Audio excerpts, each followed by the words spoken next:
শুভ সকাল বন্ধুরা। আজ সকাল থেকেই শুরু করলাম ভিডিওটি। চলে আসলাম বাসার ছাদে। এই তো এবছরের প্রথম গাছটা লাগিয়েছিলাম, আর এবছরে দেখো গাছটা কত বড় হয়ে ফুলও ফুটেছে। আজ প্রথম আমার নতুন গাছের বকফুল তুলতে এলাম, তাই তো তোমাদের সাথে শেয়ার করলাম। আর নিজের হাতের গাছের ফুল তোলার মজাই আলাদা। আবার সেই ফুল দিয়ে করব পকোড়া।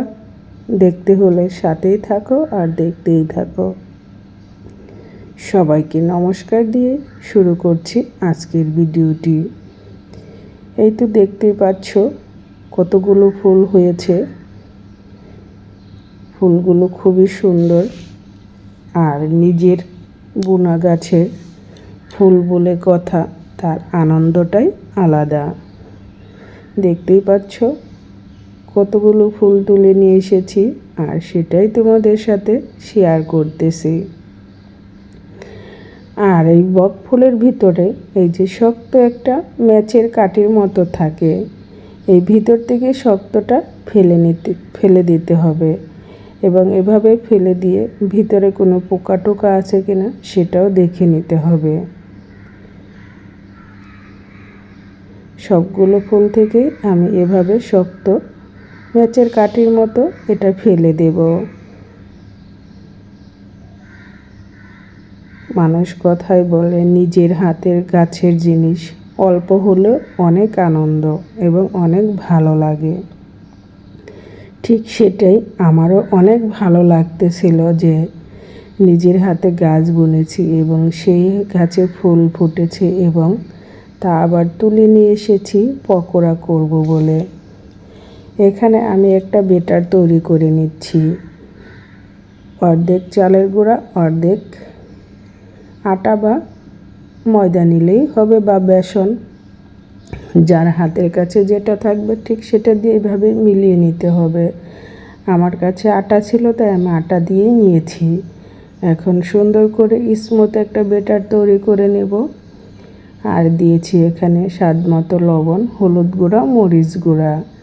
এখন দিয়ে দিচ্ছি কালো জিরা। কালো জিরা দিয়ে ব্যাটারটাকে আবার মিশিয়ে নেব। আর দিয়ে দিলাম 1 টেবিল চামচ একটু বেশি কর্নফ্লাওয়ার। কর্নফ্লাওয়ারটা দিলে পকোড়াটা একটু মচমচে এবং ক্রিস্পি ভাব হবে, খেতে দারুণ লাগবে।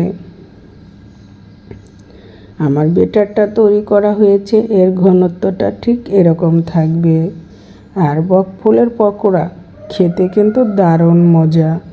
যারা খেয়েছো তারা তো অবশ্যই চেনো, আর অনেকে হয়তো এই বকফুল চেনে না, তাই তো গাছ সবাই তাদের দেখিয়ে দিয়েছি। আর এই বকফুল সব সময় পাওয়াও যায় না, তবে আমি তো বাসার ছাদে বুনেছি তাই তো পেলাম। আমাদের বাড়িতেও আছে বকফুল গাছ, সে গাছটাও আমারই দেওয়া। আমি ঢাকা থেকে বিচি নিয়ে বা চারা বুনেছিলাম। সবগুলোই বকফুল এভাবে এখন বেসনের সাথে ডুবিয়ে ভেজে নেব।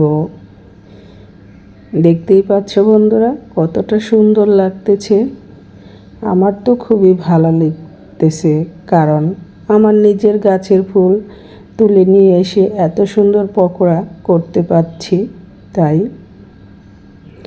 কিছুটা পকোড়া এখন করে নেব, আর কিছুটা রেখে দিব, কারণ হাজব্যান্ড অফিস থেকে আসলে তাকে পরে গরম গরম ভেজে দেব। তাই তো আমরা অল্প কিছু পকোড়া 2 মেয়ে আর আমি 3 জন মিলে খাবো সেই পরিমাপটাই ভেজে নিচ্ছি। আর পকোড়া কিন্তু গরম গরম খেতেই ভালো লাগে, আমার মামনিদেরও খুবই পছন্দ।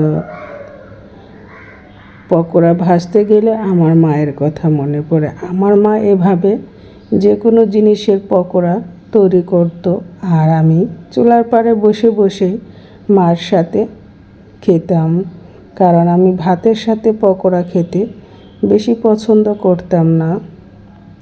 তাই তো আমার মাও ভাজার সময় আমাকে ডাক দিত এবং সে গরম গরম ভেজে নামিয়ে দিত, আর আমি তার পাশে বসে বসেই খেতাম।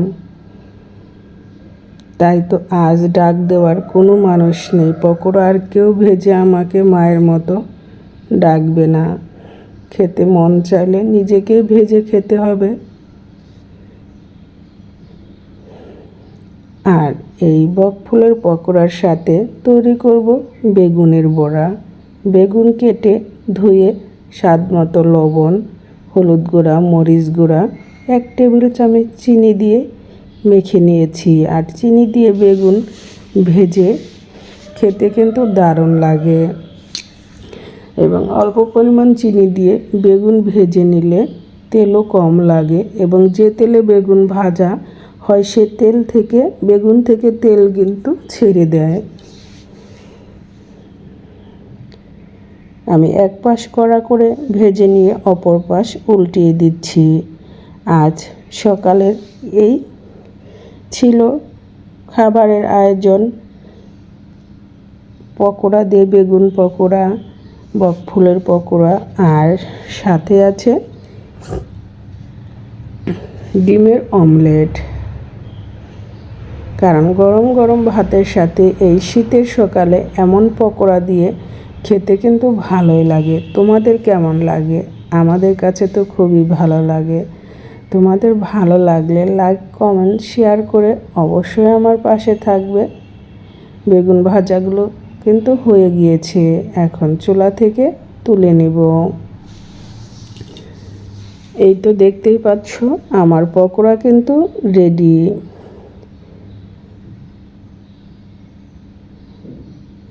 গরম গরম ভাতের সাথে খেতে কেমন লাগবে বন্ধুরা বলো তো? আর যারা একটা লাইক দিতে ভুলে গিয়েছো তারা অবশ্যই একটা লাইক দিয়ে ভিডিওটা কন্টিনিউ করবে। আমি ওই অবশিষ্ট তেলেই ডিম পোচ করে নিচ্ছি।